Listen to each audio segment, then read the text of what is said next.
Now, in 1929, almost 400 years after the deaths of St. John Fisher and St. Thomas More, G.K. Chesterton said that those two men are more important at this moment than at any moment since their deaths.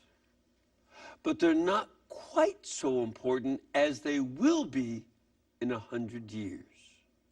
Well, almost 100 years has passed since Chesterton made that comment. And we are seeing just how important the need for sanctity, holiness, and personal integrity in public life, government administration, and church leadership is with regard to the overcoming many of the same problems we face today as they faced. Now, our guest tonight is well aware of those issues. He's a husband, he's the father of 5, and a grandfather of 11, as well as a former federal prosecutor, and currently he is U.S. District Judge for the Western District of North Carolina. He's also the author of a book, a really fine book, John Fisher and Thomas More, Keeping Their Souls While Losing Their Heads. Please welcome our guest tonight, Judge Robert Conrad. Judge, welcome. Good to have you here with us. It's an honor. It's an honor. Well, thank you. And for me, too. The thing that I first I want to start off by thank you for writing this book. I've certainly been taken with St. Thomas More since the movie about his life, with its limitation, but still beautifully shot movie. And it was just was wonderfully acted and done, presented. Since then, you know, I've just been fascinated with him, but then later came to appreciate St. John Fisher as well. So I appreciate you doing this book. Now, St. Thomas More is the patron saint of lawyers, correct? Yes. Yeah, statesmen and politicians. Yes, there you go. So I assume that's something to do with your choosing to write on this topic. So I, too, love the play and movie A Man for All Seasons, and the extraordinary depiction of Thomas More as someone who spoke truth to power, and would not compromise his beliefs even to avoid execution. And so I've had an adult lifetime admiration for Thomas More, and as I learned more about John Fisher, his contemporary and friend, I realized that Fisher, too, was an extraordinarily accomplished man of the 16th century who also stood for truth against power. Yes. And both of them stood as fairly solitary figures. St. John Fisher was a bishop, correct? He was, as well as Lord Chancellor of Cambridge University. Okay. So he was considered the best preacher of his day. Mm-hmm. You weren't around back then, so he didn't have as much competition. I don't think that would have been the competition. But he was a great preacher, very, very learned, and the Bishop of Rochester, England. So that was an important set of roles. Well, Thomas More, tell us about him. So Thomas More was one of the most brilliant lawyers of his day. And he, early on in his life, he thought he might have a monastic vocation. And so while studying the law, he also lived with Carthusian monks and tried to discern what the will of God was for him in his life. And ultimately, he decided that God was calling him other than to be a monk. Became a lawyer, became a great lawyer, ultimately the Lord Chancellor of all of England. And he also was married. Not only did he not become a monk, but he did enter the vocation of matrimony wasn't always easy. He lost his first wife, is that right? So he was married to Jane, and she died of a virus, and after giving birth to 4 young children. And he married Alice shortly after Jane's death and lived with her until arrested by the king and confined to the Tower. But one of the great things in terms of characteristics you might want to emulate as a 21st century lawyer or business person was that he was a tremendously intentional father. He educated his children. He was a forerunner to the homeschool educational effort. So he educated his children at home, and he was determined to give his daughters as good an education as he gave to his sons. And so in that respect, he was a visionary for his time. And that even comes out in the movie where his daughter is, fairly fine scholar in her own right. A great scene where she speaks better Latin than King Henry, who also spoke. Latin was a common language for people to know because you could speak it in any country to which you went in Europe. So, and so she was quite well educated in number of areas. So Erasmus was the greatest Greek scholar of his day. He was brought to Cambridge by John Fisher. And Meg, Thomas More's daughter, would correct Erasmus's Greek. So she was quite the accomplished woman of her day. She also published a book, which was unheard of in 16th century England for a woman to publish a book. So More's intentional parenting is a significant component of the character of the man that made me want to write a book about him. There's a couple other things about him, again, that's in the movie as well, but you bring it out. He was very intelligent, very Catholic and pious, but also filled with friendships and a lot of fun. He had good humor, good friends, clear Catholic piety, and religious practice, and, saying no to himself and many things, not indulging in himself, and serving God and his country. He combined all of those things. That really sets him apart. Yes, again, Erasmus referred to him as a man born and made for friendship. And he really fit that description well. And one of the reasons for writing about both men together is how different they were in personality.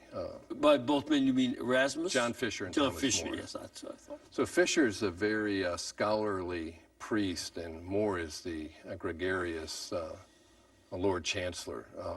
Very different men, but yet called by God to take similar stands against the royal demand of the king to sign an oath against their conscience. And so, and I think it's important to note that this, the eventual rupture with the king was not in the way that sometimes we see in our modern world, that certain politicians dislike each other or dislike the party to which they belong, something like that. That was not the case here. John Fisher and Thomas More worked with Henry and they stood together in opposing Lutheranism and Calvinism, especially Lutheranism. They worked together on those issues of the faith, correct? yes, so Fisher was a tutor to the young Henry VIII, and More was a great friend of the king's. And that's what lends even greater tragedy to this story, is that when ultimately both are executed, it's the king executing a good friend. And a teacher.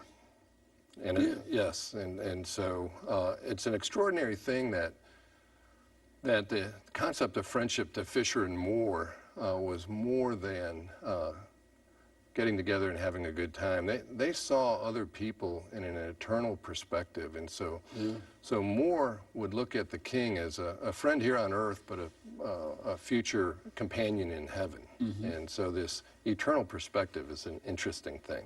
In fact, one of the quotes that you have from St. John Fisher is that he prayed for, even when he was in prison, Christian people, I am come hither to die for the faith of Christ's holy church. I do desire you all to help and assist me with your prayers, and at the very point and instant of death's stroke, I may in that very moment stand steadfast without fainting in any one point of the Catholic faith, free from any fear. And I beseech Almighty God of his infinite goodness to save the king and his realm, and that it may please him to hold his holy hand over it and send the king good counsel. That as he's about to be executed by the king, he's praying for the king to have good counsel and to have fidelity to the teaching that John Fisher had once given him. It's remarkable. And More was of a similar vein. You know, the famous line that Thomas More says at the point of death is that I die the king's good servant and God's first. Yes. And I think that was a remarkable message for us 500 years later. But also in the day, what More was doing was reminding the king of the agreement that they had when the king made Thomas More Lord Chancellor. Lord Chancellor, or Thomas More was nervous about taking that assignment because he knew that the king and he disagreed as to the king's great matter. And the great matter, what we didn't really discuss that. What was the great issue that divided this teacher from his former student and a friend from his friend the king? What set them at odds? So the great matter was that when King Henry VIII became King of England, one of the first things he did was he married his deceased older brother's wife, Catherine of Aragon. And in doing that, he obtained a decree from the Pope removing any impediment to the marriage, to the legitimacy of the marriage, because of the prior marriage of Catherine to Henry's brother. And so, and also, she apparently had not consummated that marriage with Arthur, Henry's older brother. So Catherine and Arthur were betrothed to each other when they were 2 and 3 years old, respectively, and then married as young teenagers. And Catherine would maintain throughout her life that when Arthur died 5 months after the wedding, that the marriage had never been consummated. Okay. And so fast forward, Henry marries Catherine when he becomes king, and Catherine bears him several children, but sadly they all die at birth, except for one daughter, Mary. And so as time goes by, Henry VIII is very concerned about having a male heir to succeed him. And he also has fallen in love with one of the maids of Catherine, Anne Boleyn. And so his great matter develops as a desire to end his first marriage to Catherine so that he could marry Anne Boleyn and hopefully foster a male child. And one of the issues was that his father, Henry VII, was part of a resolution of the War of the Roses. That war, it was a civil war in England over who should be king when the prior king had no sons. He was trying to prevent another such civil war. So that's understandable that he doesn't want war. Right. But he became desperate for a son and caused other problems for his kingdom. And so what he tells Thomas More when he names him Lord Chancellor of England is, as to my great matter, look first to God and after God to me.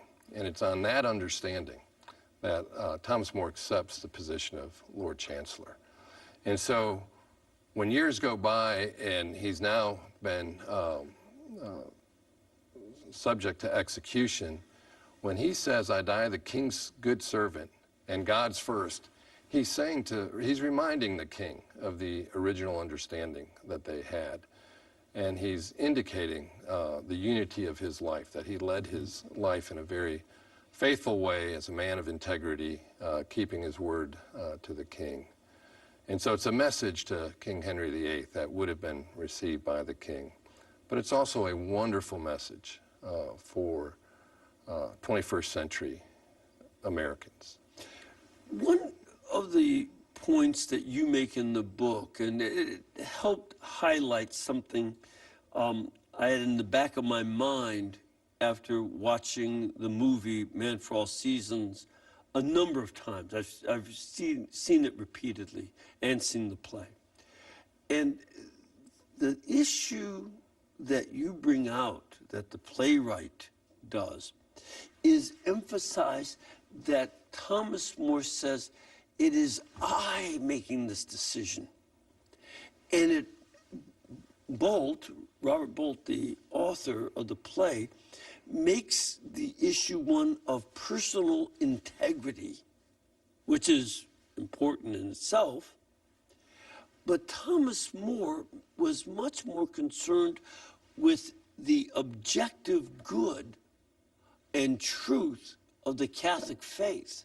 And you can't compromise, not because it's my decision, but because I must conform to the truth. That, I think, is a very important point in your book about both St. John Fisher and St. Thomas More. So Thomas More, in a letter to his family from prison, mentions the word conscience 40 times in one letter. And so part of what the book grapples with is what did he mean by the term conscience? And as you indicated, the play sort of focuses on the I, the subjective individual, the self-assertion of conscience. And as I dug into the lives of both Fisher and More, it seemed to me that something different was going on, and that they were focusing more on not I believe, but that I believe. And so what did they believe in? And they weren't creating something to assert.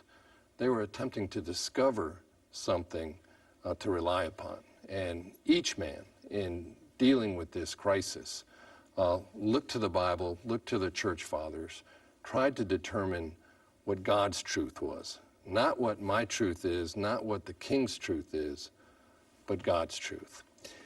Again, another one of the great quotes from St. Thomas More is, "Comfort in tribulation can be secured only on the sure ground of faith, holding as true the words of Scripture and the teaching of the Catholic Church." That it's about the truth in itself. And our culture has a tremendous difficulty with that because we are very unsure that truth exists, or if it does exist, we're unsure that we can discover it. And so we become relativistic. Everybody has their own truth. You just have to have your own integrity with your own truth. But that wasn't their concern. Right. Their concern was, no, this, as you said, this is what God has revealed. And if God has revealed it, it's true, and I must conform to that truth. So it's not an assertion of a right, but it's the discovery of a duty. And so More and Fisher are concerned not with their self-autonomy, not self-confidence, but Christ-confidence. And once they studied this matter for years before they took any public position at all. They consulted friends, they prayed. And it was only after that effort at discovering the truth and then applying it to the crisis that they took the stands that they did. And so More would say, because of that effort at learning the truth, that there was such clarity of conscience that the field was won. And what he meant by that was that he had reached a point where he knew that the things of God were more important than the things of earth. And St. John Fisher had the same mentality. Again, another one of your quotes from St. John Fisher. A good man is not a perfect man. A good man is an honest man, faithful and unhesitatingly responsive to the voice of God in his life. This is different from the way many modern people, including many contemporary Catholics, who said, well, I follow my conscience. I form it myself. I make what my conscience is, then I'll follow that. And usually that means they're going to go along with the current culture on various moral issues. Whereas St. John Paul II, St. Thomas More, St. John Fisher, these men saw, no, God is the one who puts truth in your conscience. His law is in your conscience. And it's not that you have to make it up and then stay faithful to it. It's finding what it is and conforming. So I think it's a discovery process, not a creative process. And so John Henry Newman would say that conscience is that divine light within. And so it's a wrestling with our fallible understanding of things. It's a wrestling to ascertain what is the truth of God. And once that's ascertained, and once the commitment is made to live a life consistent with that conscience, there's freedom. Freedom even when you're locked up in a tower. Freedom even when you're at the point of execution.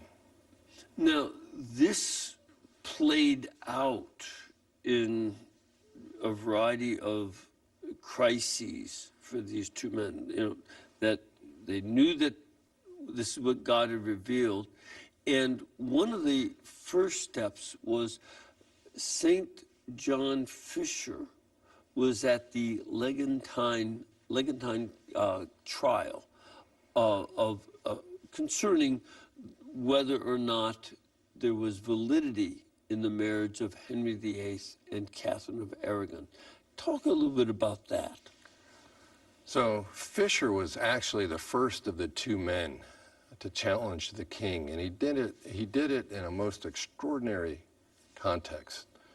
As you said, in 1529, there was a legatine hearing where two cardinals of the Catholic Church were tasked with developing the facts and making a recommendation to the Pope as to the legitimacy of Henry's marriage. And so the king was there, the queen was invited, and all the nobles of the realm were gathered in Blackfriars Hall, just a beautiful, impressive, stately room. And the queen, instead of taking her seat at the hearing, when called into court, went over to the king, knelt down in front of him, and begged him to give her justice, to recognize her role as a wife, to recognize that she had given up her friends and made his friends hers, and that she had borne his children and lived faithfully for him. And when she was done with all of that, she committed her cause to God and left. She just left the hearing room. And just so folks understand, too, prior to that, you know, this crisis of not having a son, that had a fairly happy marriage. They'd gotten along fairly well. For the most part, yes. Yeah. Henry had eyes for other women, and that would be his downfall. Yes. We know that he had 6 wives, and that... And he had a few other women as well. But your essential point is true, that but for the failure of a male heir and but for the wandering eye, this marriage was, those are big buts, but largely healthy. But once she left the hearing room, Henry tried to regain control, and he asserted to all the nobles and all the bishops that every bishop in the realm agreed with him on his theological position. John Fisher happened to be Catherine's counselor at that hearing. And when the king made the assertion that every bishop agreed with him, Fisher responded in a loud voice, "No, sir, not I. You have not my consent thereto." Mm-hmm. And when he said that, he was a marked man.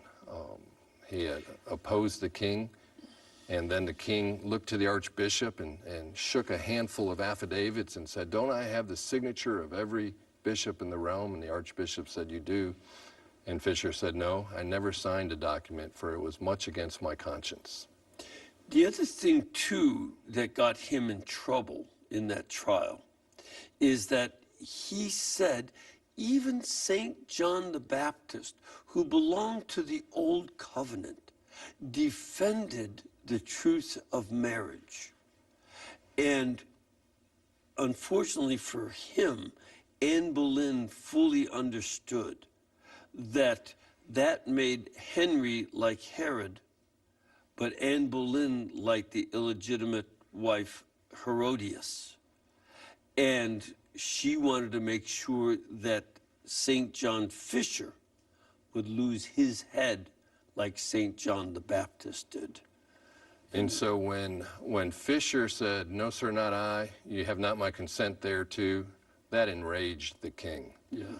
But when he compared the king to Herod and said that he was in the position of John the Baptist, it enraged him even more. Yep. Yep. And so when ultimately John Fisher was executed, it was very important to the king to do it quickly, because the feast of St. John the Baptist was coming up on Yes. June 24th. Yep.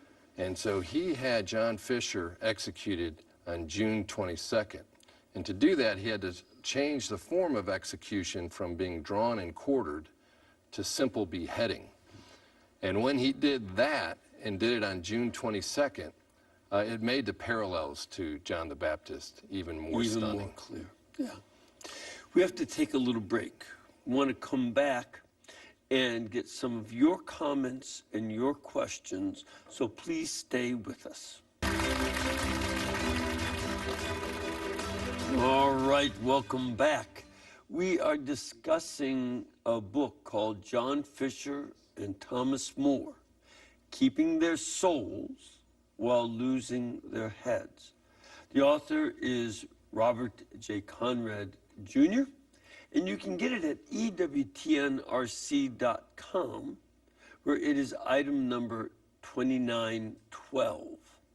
And it's really well worth getting this and taking a look at this book as a way to gain some perspective on our own times and our own living out of authentic Catholicism in our world.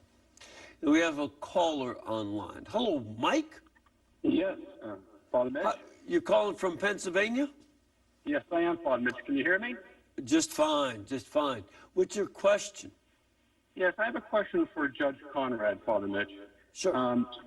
I was speaking to an English Catholic one time about the heroics of St. Thomas More, and this person responded that he did nothing more than the other martyred English Catholics at that time, which I thought was an astounding response. I say this looking at what Thomas More was willing to sacrifice for martyrdom, an exalted position in society, family, and wealth. I'm curious what you have to say there. And additionally, I've learned recently St. Thomas More wrote a rebuttal to John Wycliffe about Wycliffe boasting about translating the Bible into English. And St. Thomas More responded that this is not unique, in some impressive literary tract saying that the church at the time was translating the Bible into various languages. So, in essence, I think Thomas More should be remembered for his authorship. Okay, so do you have any response to that? So with respect to both Thomas More and John Fisher, they gave up everything. Each of them was the most credentialed, accomplished person in their respective fields. More rose to the position of Lord Chancellor. Fisher was Chancellor for life of Cambridge University, a bishop, a tutor of the royal family. Extraordinarily accomplished people. And so their hard work and talent took them to the pinnacle of their professions, which I think in and of itself is a great lesson for young people to recognize the degree of study, work, and prayer that is required to be good at something. But once they accomplished everything that somebody in their field would ever hope to accomplish, they were willing to give it up completely to follow the truth, to follow God. And that's a remarkable thing. That sets them apart in ways that are worthy of emulation. And I can comment on the second point about Wycliffe's translation. Wycliffe had done a translation in the 14th century of the Bible into English. And St. Thomas More was absolutely correct because you'll still hear some people say that the Catholic Church was against having the Bible in modern languages. Only someone who doesn't know about translations can say that, because the printing press came out in around 1455 or so. First book off the press was the Bible in Latin. But from 1455 until 1520, there were 125 translations of the Bible in modern languages: Italian, Spanish, French, German, Polish, English. All these have been translated in all these different European languages. So the church was not opposed. That's just simply untrue. And Thomas More was 100% correct on those translations being done. You should write a book about that. No, it's been done. Others who do that. Let's now go over to Martin, who is also in the Commonwealth of Pennsylvania. Martin, what can we do for you tonight? How you doing, Father Mitch? Your Honor, I just wanted to say, on the Marianists taught me way back when that the people that we remember after their age are the people who stand out from their age. And both Moore and Fisher stood against the totalitarianism of their age, where it's just like the totalitarianism now, where they seek to have everybody voice lies, which everybody knows are lies, but which are presented as truth. So they stood against that. They're a model for us today to stand against that kind of behavior. And the saints today will be remembered 500 years from now. So that was just a comment I had. And Your Honor, it's a great book that you put out. I mean, it's definitely neat. I'm a member of the Thomas More Society and the Chesterton Society, so the two of them came right together here in the show, and I had to call it. So, ad majorem Dei Gloria. No, thank you. Thank you very much. Appreciate that, Martin. One of the points that he makes and that you made in your book, Henry VIII became totalitarian in many ways. Talk a little bit about how he insisted on certain speech, that speech issues became capital crimes. You'd be killed for saying the wrong things. So one of the tragedies of this story is the veering of the king from a position of faith. He was actually described as a defender of the faith because of his religious writings in his early days as a king. Yeah, his book, Contradicting Luther on the Seven Sacraments, it really is well done. I've read it, and it's quite well done. And many say he had a lot of help from Thomas More. Yes. But when he started pursuing his great matter and insisting on the divorce and the remarriage, he also insisted that others go along with him. And so one of the acts of Parliament that was passed was the Act of Succession, which indicated that the the heirs to the kingdom would come through the relationship of Henry with Anne Boleyn, not Catherine of Aragon. Well, both Fisher and More were willing to sign an oath to the succession. Fisher insisted on a phrase, so long as the law of God permits. But that act was followed by a requirement of signing an oath that had certain facts asserted concerning the illegitimacy of the first marriage, the lack of authority of the Pope to weigh in on it.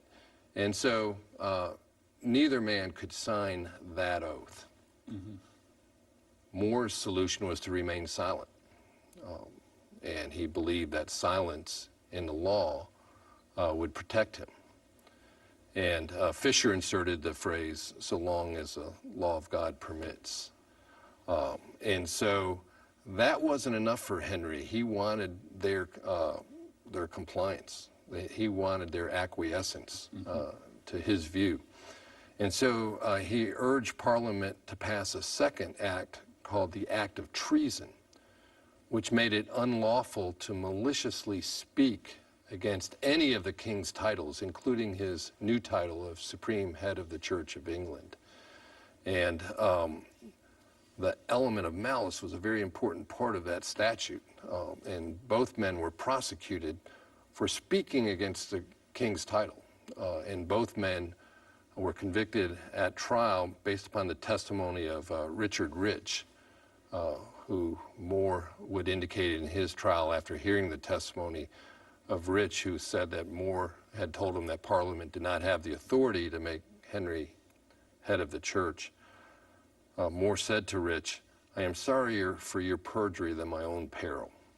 Mm-hmm. And so this was a revolutionary and this thing. guy, Richard Rich, was himself pretty much of a scumbag. He's a bad guy in this story. Yeah. He went to Fisher's cell and told him that the king had granted him immunity for his advice on whether he was doing the right thing. And once the priest, Bishop Fisher, heard that, he told Rich that the king was imperiling his soul by his course of conduct. Mm-hmm. Again, because the king had asked for it and had granted him immunity. And so it was that testimony by Rich that led to Fisher's execution. Yep. And then with More, he just made it up. And both men were convicted on the perjury of this wicked fellow. But here's one of the other things, and I think there are parallels to today, where very often, if you don't have correct thinking on various topics, you get canceled. And cancellation of ideas and exchange of thoughts and, just trying to argue through concerns is oftentimes as forbidden by some parts of our society, especially on the left right now. The right has done it in the past, but the left is doing it right now for the most part.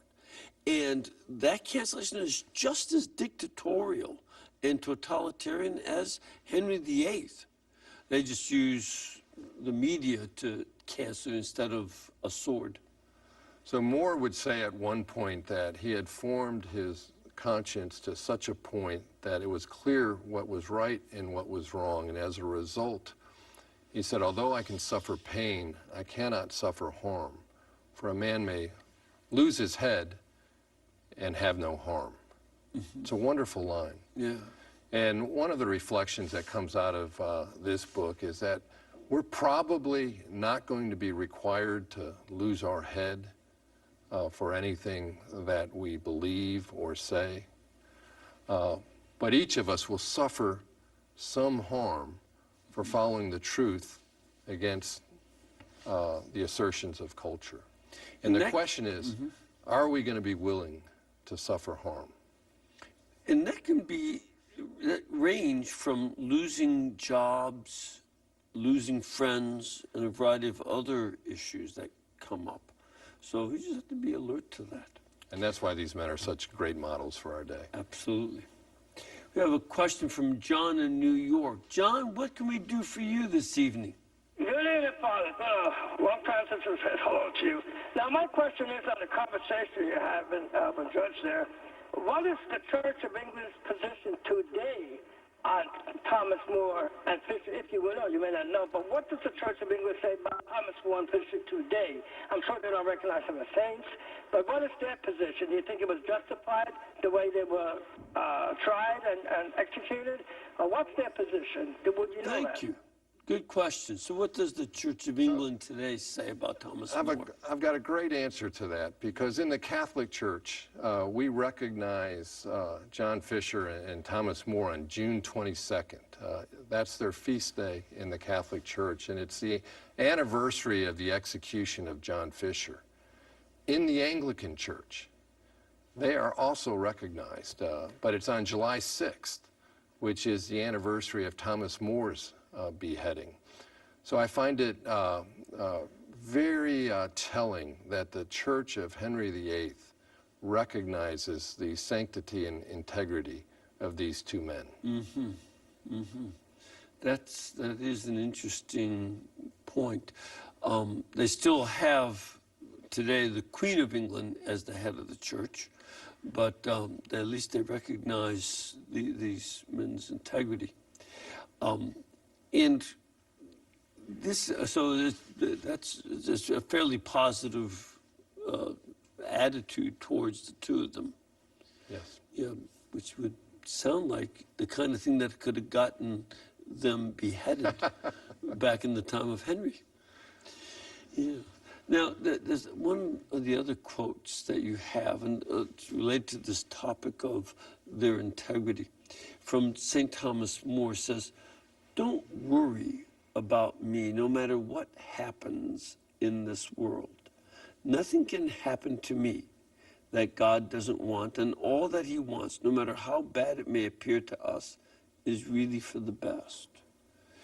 This is, not easily palatable in the modern world, where folks would like just everybody to get along. I think throughout history, people would like just to get along, but that's not the case. And so he says not to worry about what happens. One of the characteristics of both men is their present sense understanding of eternal life. They believe that what they did, said, and thought here on earth affected where they would ultimately spend eternity. And so eternity was eternal life was such a real thing to them that it affected what they did. They thought about these issues in terms of where they would spend eternal life, where King Henry VIII would be in eternal life, and everybody else around them. That was their concern. It was, and because they had this eternal perspective, they could look at Henry VIII, they could look at their executioner, they could look at the judges to their condemnation, and see fellow friends in heaven. They would say to each of those people, although you're judges to my condemnation here, someday we will live merrily together in heaven. Extraordinary. Well, that line in his trial that Thomas makes, St. Thomas More, pray for me as I will for thee, that we may merrily meet in heaven. That's his goal. Yes. But he also, his integrity on the other side, and it comes out even in the movie about Thomas More, Man for All Seasons, that to go contrary to the truth of God imperils your soul. You can go to hell for believing the falsehood, especially if you know that it's false. If you know that something is untrue and you hold it, knowing that it's not true, you can be in hell for that. That's a very important element here. So his daughter, who loved him to death and hated the fact that the family was separated from their father in a prison cell, just said to him, "Dad, can't you just sign the oath and believe in your heart something else? Doesn't God just care about the belief in the heart?" And Moore's response is to ask her, what happens if you cup your hands and put water in your hands? What happens when you let your hands come apart? And then he analogized that to his own situation. If I were to sign an oath contrary to what I believed, I should never hope to find myself again. And that Bolt brings that into the movie, and but we do have Margaret's diaries, her own reflections and remembrances. So that's how we know a lot of these things about him. Yes, and so he wrote Thomas More wrote a number of letters to his family from the Tower cell, and some of them were encouragements to them to pray and to survive this ordeal, and some of them were explanations for what he was doing. But much of his writing, I think, was geared towards not only his family, but his times, and ultimately our time too. Yeah, this is, again, well worth examining, because a lot of folks would like us to compromise our Catholic faith. We see a number of public figures in politics, the media, and elsewhere compromising our Catholic faith. And sometimes, like the bishops around John Fisher, some of them tell us to just don't rock the boat. This is not right. And I would urge you to read this book, which is called John Fisher and Thomas More, Keeping Their Souls While Losing Their Heads, by our guest tonight, Robert Conrad Jr. Again, you can get it at EWTNRC.com, where it is item number 2912. And I urge you to read as much as you can about these two great saints. Thank you, Judge Conrad, for being with us, and may the Lord bless you and bless all of you.